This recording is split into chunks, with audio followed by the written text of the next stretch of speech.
Bonjour à tous et bienvenue dans ce nouvel épisode de Nature Aventure Survie, le podcast. Nature Aventure Survie. En bushcraft, il est des outils qui sont parfois indispensables et difficilement remplaçables par des matériaux naturels. On peut penser par exemple au fire steel, mais également au couteau, qui est quand même difficile à remplacer, même si on peut trouver des pierres à tailler qui pourraient éventuellement nous aider. Le couteau fait partie de la panoplie de tout pratiquant de bushcraft, et il peut se révéler un petit peu dangereux si on a du mal à le maîtriser. Aujourd'hui, nous allons nous entretenir avec une personne qui fabrique ce genre d'outils. D'abord, nous allons finir par mourir de soif sur ce fichu rafio. Si ça continue, capitaine, nous serons bientôt au régime du docteur Bombard. Ouais. Wilson! Wilson!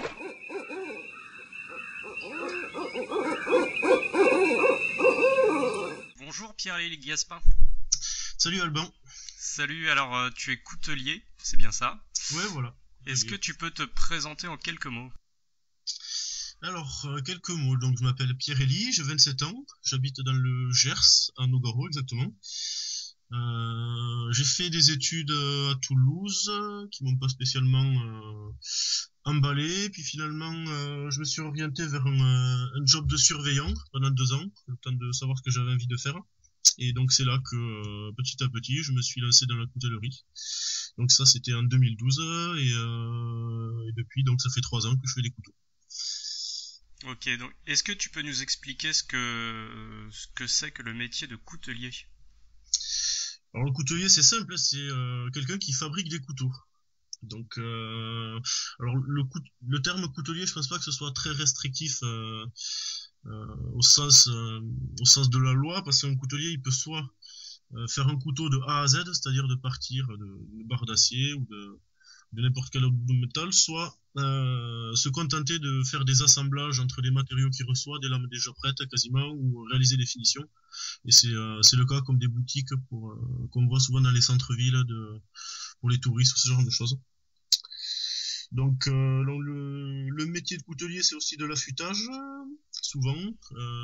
L'aspect traditionnel de la profession, c'est faire les marchés, les salons, les foires, les expos, proposer d'affûter, de restaurer divers outils, des ciseaux, des lames de tondeuse, des haches, ce genre de choses. C'est quelque chose que je fais pas pour l'instant. Pour l'instant, je travaille que sur Internet au travers des commandes. Donc voilà. Voilà pour le métier de coutelier. Ok, c'est quoi la différence alors avec le métier de forgeron?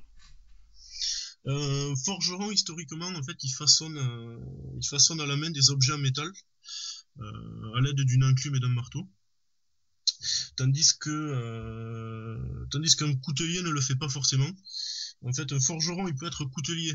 Donc, il peut être forgeron coutelier. Donc, si il fabrique des couteaux, notamment en les forgeant, mais un coutelier n'est pas forcément forgeron, parce qu'il y a des méthodes de fabrication qui ont évolué, par exemple en recevant des barres d'acier, des plats d'acier dans l'épaisseur voulue, où on sculpte la forme de la lame. Donc dans cette barre. Donc là il s'agit pas de forger le couteau, c'est simplement donc la méthode qu'on appelle du stock removal en anglais, par enlèvement de matière. Donc la différence donc entre un coutelier et un forgeron, c'est que l'un forge à proprement parler, c'est-à-dire il tape la pièce sur l'enclume avec le marteau, et l'autre pas forcément. D'accord, donc toi en faisant du stock removal, en fait, tu te concentres peut-être un peu plus sur le design finalement. Ouais, c'est ça, c'est que en fait tous les couteaux que je fais, je les dessine avant. Et le stock removal fait l'enlèvement de matière. Cette méthode de fabrication, ça me permet d'arriver pile poil au dessin presque au millimètre près, quoi, au dessin que j'ai réalisé avant, quoi, pour la commande de la personne qui m'a contacté. D'accord. Là, j'ai envie de te demander d'où te vient cette envie de fabriquer des couteaux. Est-ce que c'est une passion? Est-ce que c'est quelque chose qui te fascine? Une passion, on peut dire oui et non. En fait, j'ai toujours aimé les couteaux depuis que je suis tout petit. Il y a mon père qui en faisait la collection. J'ai grandi à côté d'un petit bois où j'allais tout le temps crapahuter, faire des cabanes, bricoler. Et donc du coup, forcément, j'avais toujours un couteau suisse, hein, plus précisément à portée de main. J'ai eu la chance d'avoir des parents qui m'ont responsabilisé assez tôt avec les outils coupants, en voyant que de toute façon je les piquais. Donc ils ont préféré me responsabiliser le plus tôt possible plutôt que m'interdire.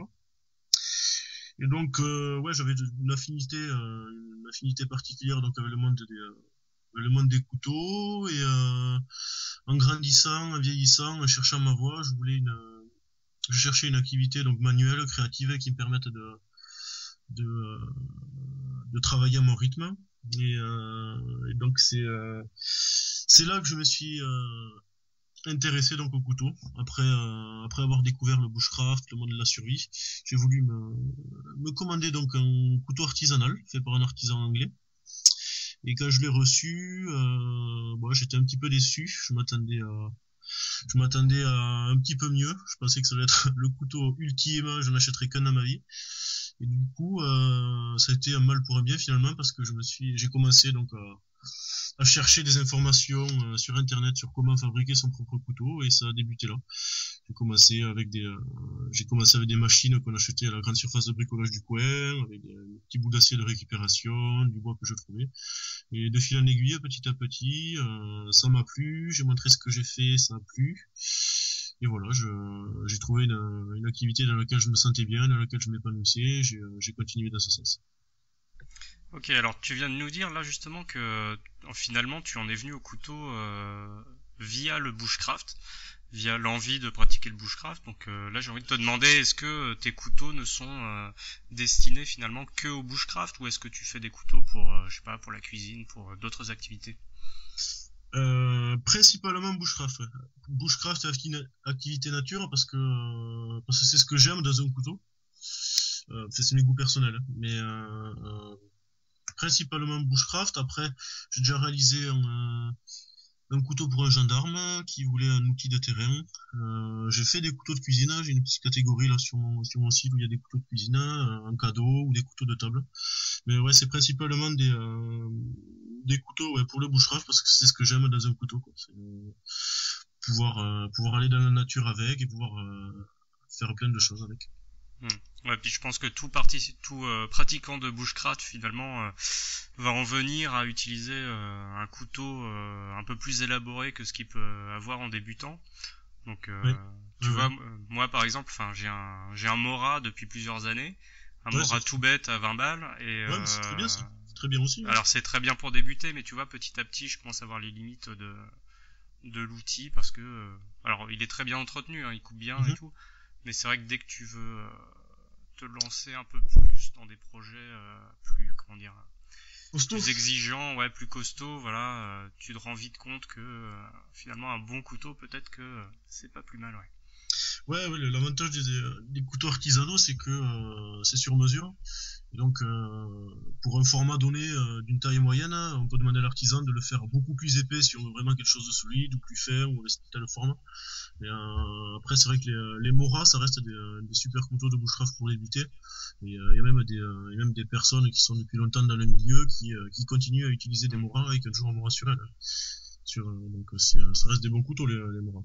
Ouais, bah écoute, moi j'en suis très satisfait, et tous mes élèves utilisent des Mora, hein, donc c'est pour dire. Alors là, je vais juste te demander de rentrer un peu plus en détail dans tout ce qui est couteau, c'est-à-dire, est-ce que tu peux nous présenter les différents types de couteaux qu'on peut utiliser, les couteaux pliants, à lame fixe, tu as parlé des couteaux suisses. Ben ouais, donc dans les couteaux on trouve deux catégories, donc ceux qu'on appelle les pliants, c'est-à-dire qu'il y a la lame qui peut être repliée à l'intérieur du manche. Donc ces couteaux, ils ont différents systèmes d'ouverture, plus ou moins fiables, plus ou moins solides, plus ou moins sécurisés. Mais l'avantage d'avoir un couteau pliant, c'est que c'est passe-partout, hein. On peut l'avoir dans la poche, il n'y a pas besoin d'étui. C'est un couteau qu'on peut utiliser pour tout faire au quotidien, que ce soit manger, ouvrir des cartons, couper un bout de ficelle. L'avantage, c'est qu'il y en a qui sont légaux aussi, pas tous. Ça dépend du système de blocage en fait. Si la lame a un système de blocage fixe comme l'Opinel, c'est-à-dire une virole qu'on met en place ou comme si certains connaissent le linear lock, comme sur les Laserman, où quand on déplie la lame, il y a un petit insert qui vient se positionner sous la lame pour la bloquer. Ça, en théorie, c'est pas légal à avoir sur soi. Après, en pratique, c'est différent, quoi. Ça dépend du lieu où on se trouve. Si on est en plein centre-ville un soir avec un couteau pliant, un mécanisme de fermeture qui est pas légal, ça sera plus dur à justifier que si on se trouve dans la forêt en train de se promener à couper les champignons ou voilà. Donc ça c'est l'aspect donc couteau pliant. La seconde catégorie de couteaux qu'on trouve, c'est les couteaux à lame fixe, c'est-à-dire avec une lame qui reste ouverte et sans mécanisme d'ouverture.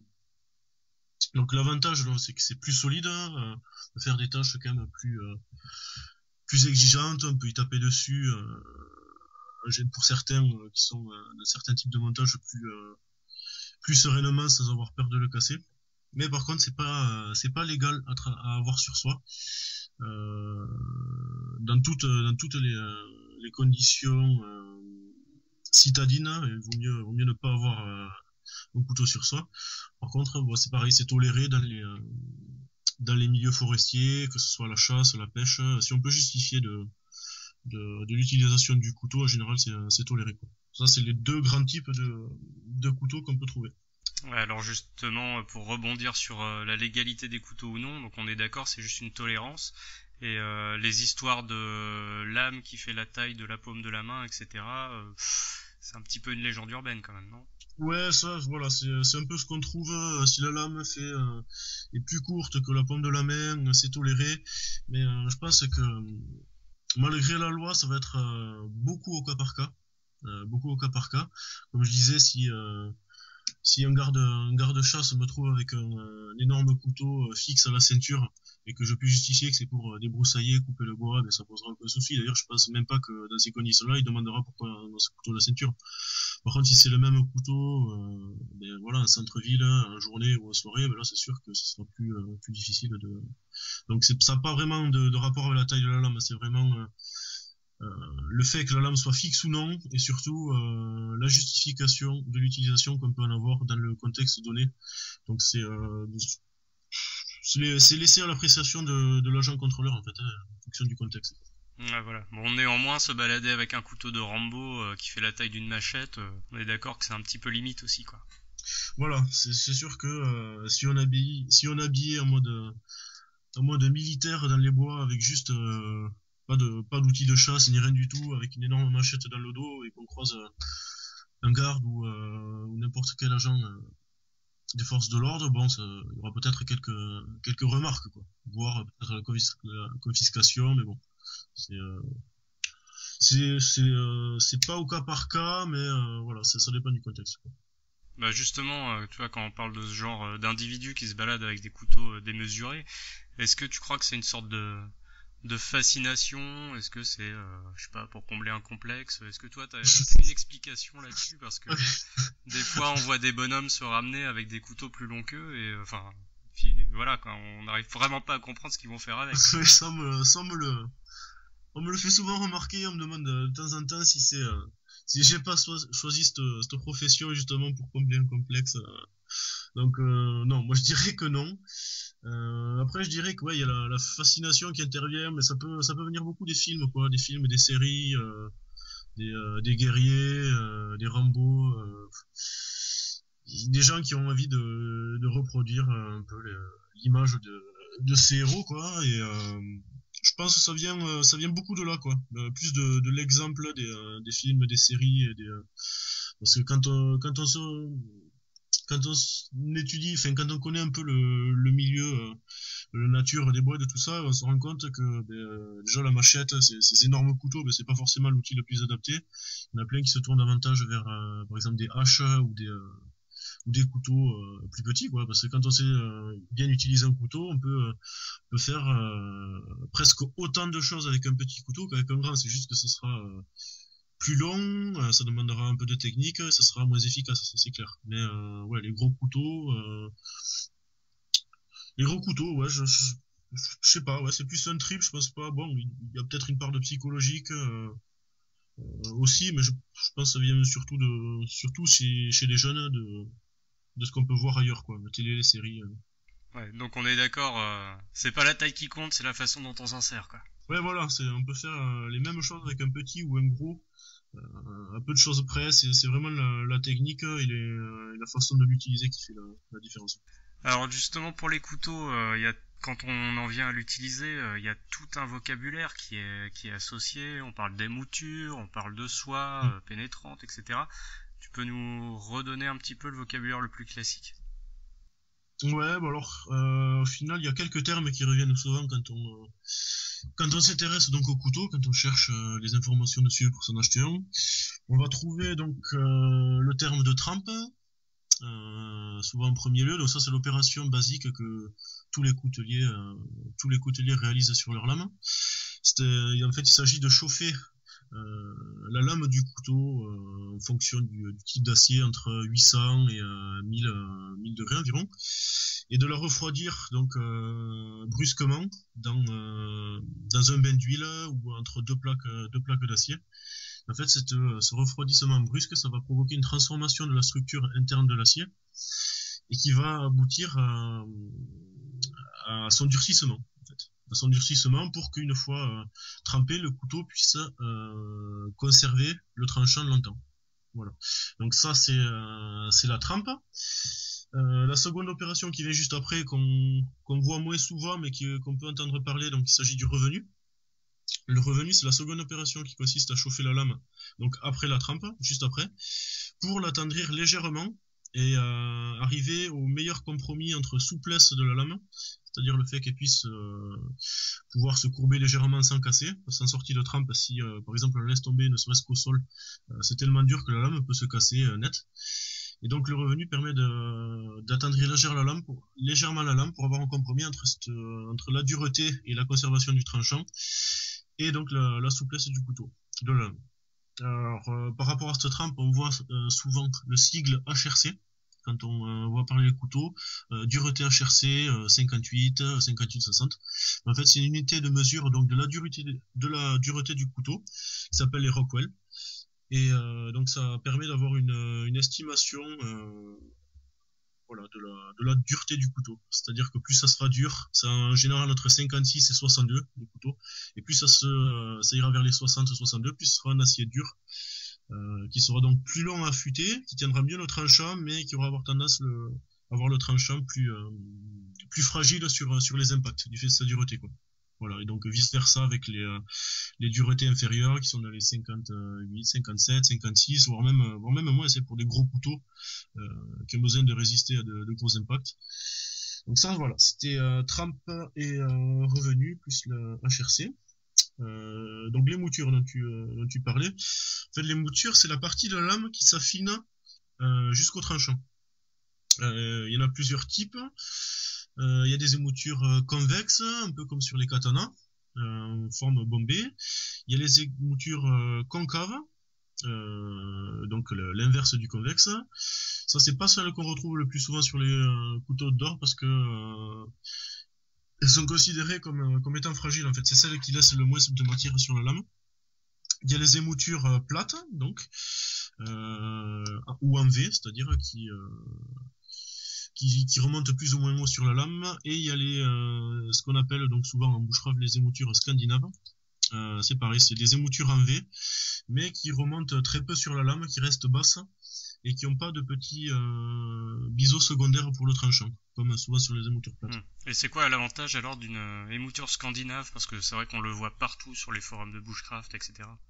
L'avantage d'une émouture scandinave, c'est pour les travaux de bois. C'est l'émouture qui est la plus puissante et la plus mordante parmi les émoutures.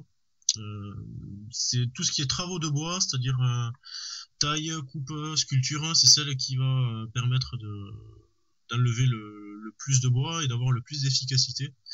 Ça, c'est pour les émoutures scandinaves. Alors, moi, j'ai lu qu'apparemment, cette émouture, elle servait à découper la viande congelée dans les pays nordiques. Ça serait un peu l'origine de cette émouture. Et donc vis-à-vis d'une émouture qu'on va retrouver sur beaucoup de couteaux, qui est l'émouture plate, donc c'est-à-dire une émouture en V qui remonte plus haut sur la lame, mais avec un tout petit biseau secondaire, donc pour créer là le tranchant. L'émouture plate, en fait, ça va être une émouture qui va être plus passe-partout, plus polyvalente. Il va y avoir une meilleure pénétration dans la matière. Par exemple, pour découper des aliments en cuisine, ben voilà, ça va plus les couper. L'émouture scandinave, ça va avoir tendance à casser les aliments. Ça va être un peu plus délicat de faire des tranches fines. Par rapport à l'émouture plate, qui va être plus polyvalente, plus passe-partout pour ouvrir des cartons, pour manger, pour l'avoir tous les jours. Mais par contre, voilà, ça sera un peu moins solide, il y aura un petit peu moins de mordant pour les moutures plates.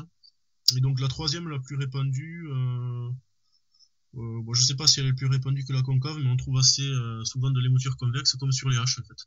L'avantage de cette émouture, c'est que sa forme lui permet de conserver le tranchant en général plus longtemps que les autres formes d'émouture.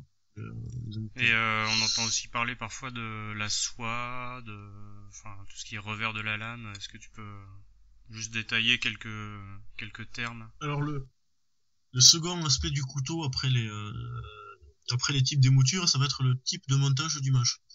On va trouver donc des couteaux qui sont montés sur soie et montés en plate semelle. Alors le montage sur soie, en fait, c'est la partie du manche, donc qui s'affine progressivement et qui vient s'insérer donc dans le matériau qu'on utilise pour faire le manche. Ça peut être un bloc de bois, des rondelles de cuir, ce genre de choses. Donc c'est la partie du manche qui s'affine et qui est prise donc à l'intérieur du manche. Souvent il y a des couteaux scandinaves, il y a pas mal de couteaux de cuisine, même des couteaux d'or qui sont comme d'ailleurs les moras, sont des montages sur soie. L'avantage donc c'est que ça peut être esthétique, ça peut permettre de réaliser des manches avec des jolies pièces de bois et d'avoir des beaux manches tout en bois tout autour. C'est pour les vibrations aussi, le confort de prise à main et les vibrations, le fait d'avoir la soie qui rentre dedans, ça atténue pas mal les vibrations. Par contre, l'inconvénient principal, ça sera la solidité. Si on y tape fort dessus, qu'on s'en sert un peu en levier ou qu'on l'utilise intensivement, il y a le manche qui est susceptible de se fendre surtout pour les manches en bois ou de casser quoi, comme sur certains ça arrive sur certains moras même. Donc il y en a qui ont des soies qui vont plus ou moins loin, donc il y a des couteaux qui sont pas destinés à être utilisés intensivement pour des activités outdoor. Il y a de la soie qui s'insère juste à l'entrée, il y a d'autres qui sont la soie de moitié ou certains moras comme le mora robuste qui sont en soie 3/4 presque traversante. Donc ça c'est pour les soies. Et après on va trouver les couteaux qui sont fabriqués en plate semelle, comme que moi j'ai choisi de fabriquer, parce que ce sont des couteaux mais ce sont les couteaux qui sont les plus solides en fait. C'est la forme du couteau qui est déjà finale dans la barre d'acier quand on le découpe, et on vient donc avec une paire de plaquettes en bois, en matériau composite, donc prendre l'acier en sandwich autour, et donc c'est collé, riveté en général. Et donc on sculpte le manche donc qui est pris autour de l'acier. Et donc l'avantage c'est que ça permet d'avoir plus de puissance et surtout la solidité, la durabilité, parce que même si le manche casse, on peut toujours continuer à utiliser le couteau, soit en l'entourant de cordelettes ou d'une lanière. Le couteau pourra continuer à être utilisé quasiment pleinement, même si le manche casse. Ça, c'est l'avantage des plates semelles. On imagine que je suis un gros débutant en bushcraft, en survie, que j'ai envie de jouer à Rambo, et là je me paye un magnifique couteau de survie, donc le couteau de Rambo qui fait 30 cm, parce que à l'intérieur du manche c'est formidable, mais j'ai une boussole, des allumettes, du fil, etc. Donc ce genre de couteau là avec le manche creux, t'en penses quoi? Il y a différentes approches à ce niveau. Il y a des très bons couteaux à manche creux en termes de qualité, c'est-à-dire qui sont construits d'une seule pièce d'acier. Mais le problème c'est que ces couteaux en général ils valent cher quoi. Ils très cher même parfois, et c'est presque le prix d'un couteau artisanal, voire plus si on veut quelque chose qui tient la route et pas avoir un manche en plastique comme on peut trouver dans les fêtes ou dans les couteaux premier prix à 10-20 €. Donc ça c'est un premier point, donc c'est la solidité des couteaux à manche creux. Si c'est pas un très bon couteau, faut pas s'attendre à pouvoir compter dessus en toutes circonstances. Hein. Le second aspect des couteaux à manche creux dans lesquels on peut mettre plein de choses comme une boussole et tout ça, je suis pas spécialement fan de ce concept parce que voilà, si on se base sur ces outils en situation difficile, c'est-à-dire d'avoir le sifflet, les allumettes pour faire du feu, la petite boussole, un peu de corde pour pêcher, le fil pour pêcher dans le manche, si on perd le couteau, on perd tout, quoi. On perd tout ce qu'on avait. Donc je serais plutôt, par rapport à ça, je serais plutôt du genre à avoir la boussole dans une poche, un briquet dans l'autre et des allumettes dans l'autre, plutôt que d'avoir tout au même endroit et sur le couteau. Par rapport à cet aspect-là, quoi. Si jamais on perd le couteau, ben on perd tout ce qu'on avait avec. Alors justement pour toi, c'est quoi un bon Wilson! Je suis désolé! Excuse-moi, Wilson! Wilson! Je suis désolé! C'est la fin de cette première partie d'entretien avec Pierre-Élie Gaspin, coutelier. Vous pouvez retrouver son travail sur le site theoutdoorway.fr. Dans le prochain épisode, il vous expliquera ce que c'est pour lui qu'un bon couteau de bushcraft, ainsi que 2-3 petites techniques pour entretenir vos lames. En attendant, on se retrouve sur la page Facebook Nature Aventure Survie, n'hésitez pas à laisser un petit j'aime ou un commentaire, mais également sur le blog natureaventuresurvie.blogspot.fr. Bonne fin de semaine et bon bushcraft!